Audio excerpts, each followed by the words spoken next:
Hoje é dia de resumão, mais um resumo aqui das séries da Marvel no Disney Plus, desta vez com Falcão e Soldado Invernal.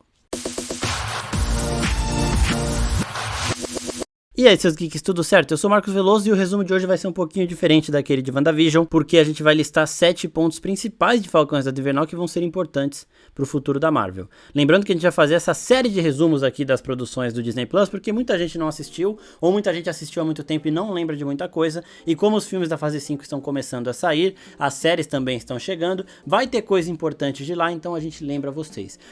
Qualquer momento de qualquer filme ou série que tiver, que vai ter relação com as séries que já saíram, você pode voltar aqui no nosso resumo que vai estar tudo explicadinho, porque a gente já tem bastante ideia das coisas que vão retornar. Bom, Falcão e Soldado Invernal, ela é a segunda série lançada no Disney Plus, e ela mostra o mundo já logo após o estalo do Thanos, com as pessoas que, por exemplo, sumiram no estalo e depois elas voltam sem emprego, sem a casa delas, porque já tem outra pessoa morando, sem condição de ter uma nova casa, precisando se reestruturar. E a série começa mostrando ali que tem pessoas buscando criar uma nova ordem mundial. O mundo mudou muito depois do estalo do Thanos, e tem gente até que acredita que Thanos estava certo, né? Então a gente chega neste cenário, e essa série ela tem uma pegada pro pessoal que gosta muito semelhante ao filme do Capitão América e Soldado Invernal, Capitão América 2, que é um dos melhores filmes da Marvel aí. Essa pegada um pouco mais fria, com lutas, cenas de ação espetaculares. E o primeiro ponto que a gente vai falar aqui é sobre Sam Wilson, o novo Capitão América. O pessoal assistiu Ultimato, vocês lembram que no final de Ultimato o Capitão América, Steve Rogers, velhinho, fala pro Sam que ele tem que ficar com o escudo, que ele tem que seguir o legado de Steve Rogers.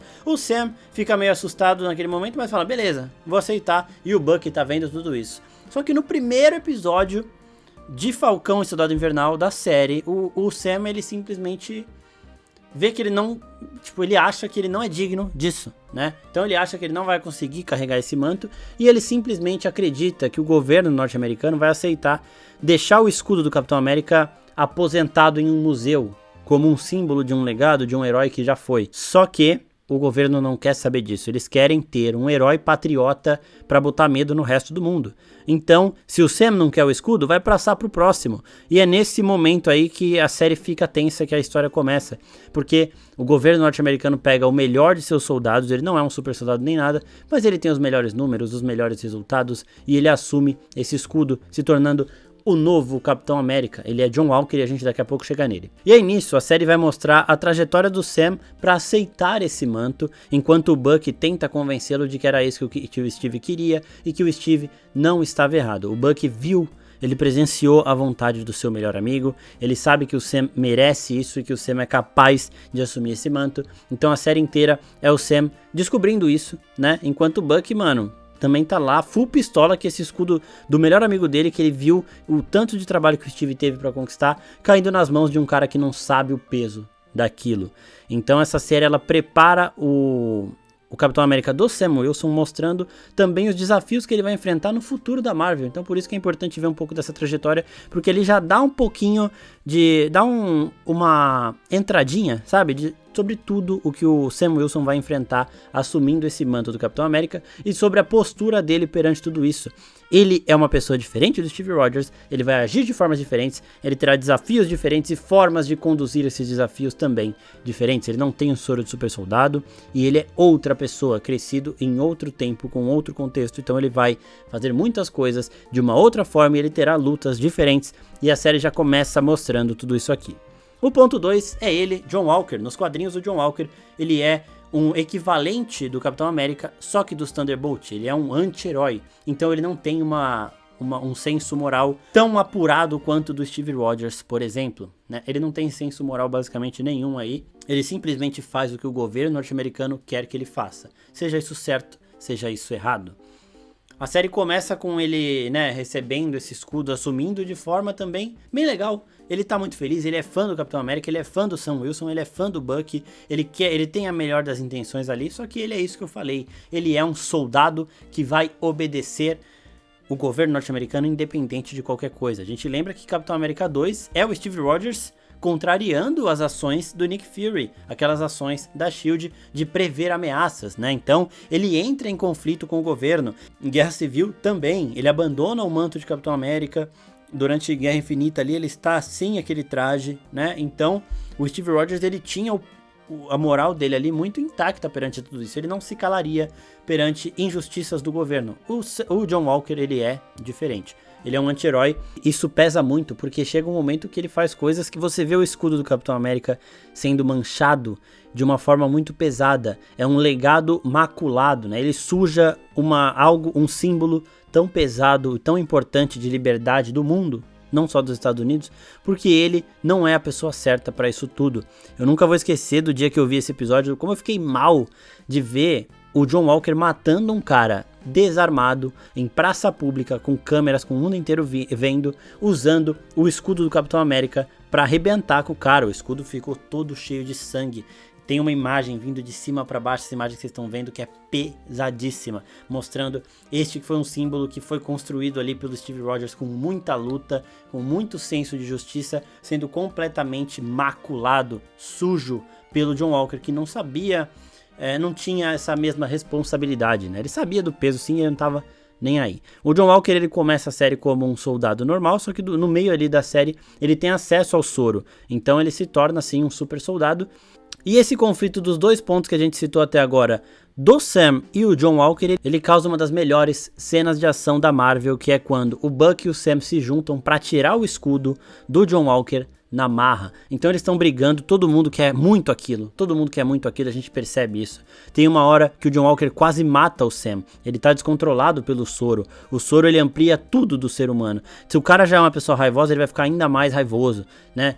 Então ele tá num momento também muito difícil. O melhor amigo dele tinha acabado de morrer, do John Walker. Então ele tava ali muito sem se segurar mesmo. E o Buck puto porque tava vendo o legado do Steve Rogers sendo manchado. O Sam querendo aquilo de volta. Então essa cena de ação é uma cena muito rica mesmo. Que eles, Sam e Buck, conseguem tirar o escudo das mãos do John Walker na marra, quebrando o braço do John Walker. É uma cena bizarra, pesadíssima e muito, muito boa. É o ponto alto da série pra mim.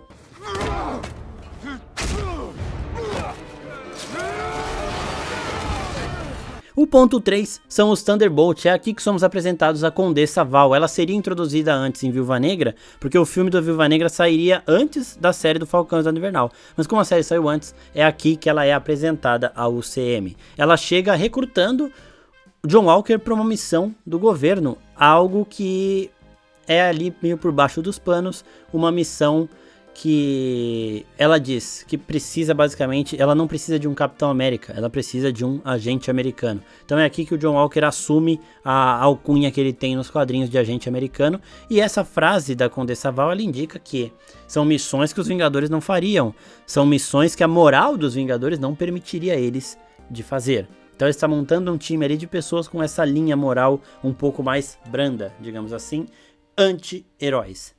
Things are about to get weird. So when they do, we're not gonna need a Captain America.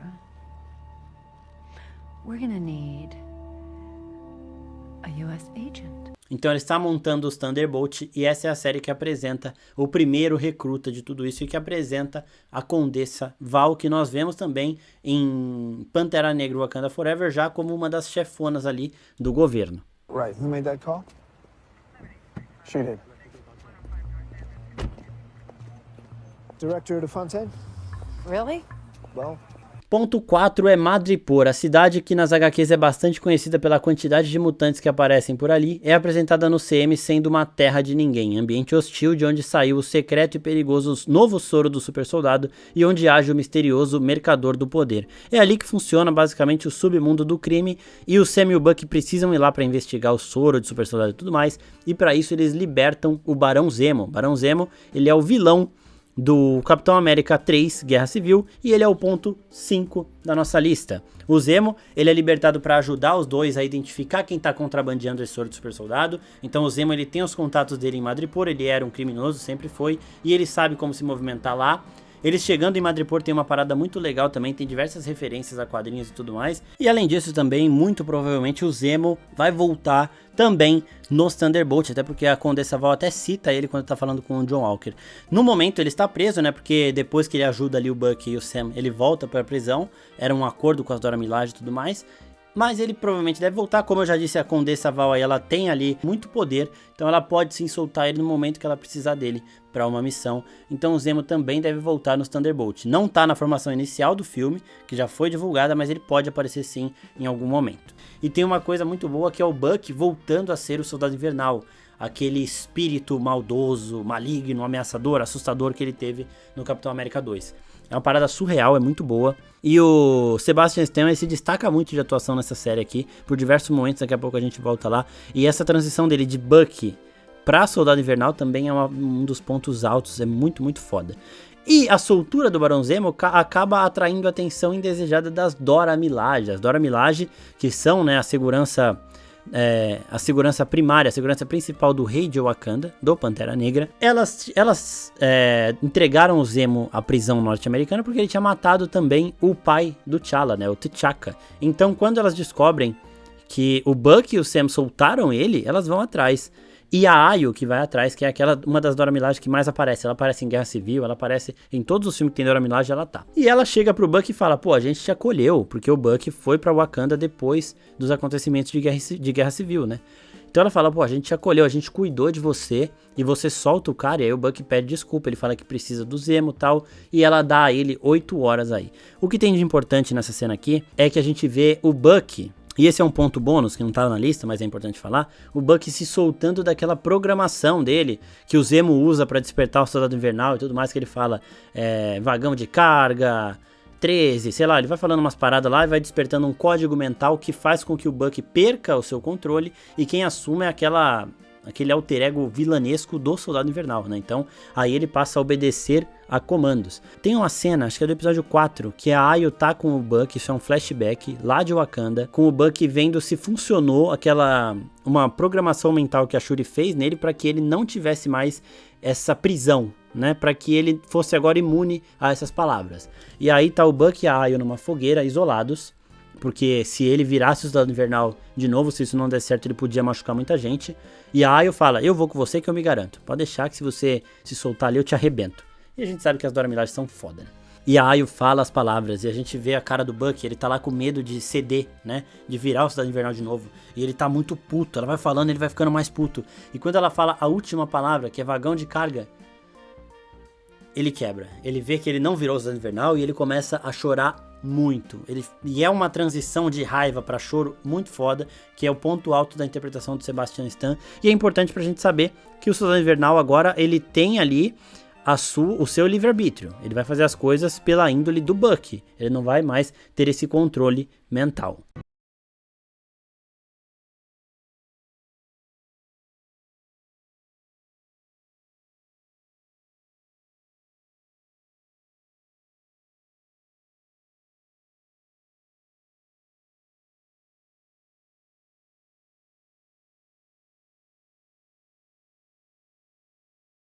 Ponto 6 é Sharon Carter. Outra das consequências de Guerra Civil também aparece na pele de Sharon Carter, a agente do governo que ajudou Steve Rogers no filme e não teve o mesmo suporte que os outros heróis traidores tiveram. Ela teve que aprender a se virar sozinha e consegue cavar o seu espaço no submundo do crime, se tornando a nova figura que promete movimentar o mundo urbano da Marvel. Ela é o mercador do poder. Então, a Sharon Carter, a Agente 13, aquela que teve um casinho ali, um flertezinho com o Capitão América em Capitão América 2 e que ajudou o Steve em Capitão América 3, ela beija ele lá na cena do Fusca e tudo mais. Ela agora é uma agente dupla, ela é uma contrabandista lá em Madripoor e ela também ainda trabalha com o governo nos Estados Unidos disfarçada. No final da série ela ainda consegue o perdão do governo lá, porque ela ajudou o Steve em Guerra Civil lá e tudo mais, então ela tava fodida, né? E aí ela consegue o perdão, então agora ela ainda tem de novo esse prestígio do governo, ela tem de novo esse cargo lá dentro dos Estados Unidos, no FBI e tudo mais, então vai causar muito ainda. Eu acredito que Sharon Carter vai voltar com muito potencial de fazer algumas coisas, de movimentar esse mundo mais urbano da Marvel, que envolve o Capitão América, que envolve o Demolidor e por aí vai.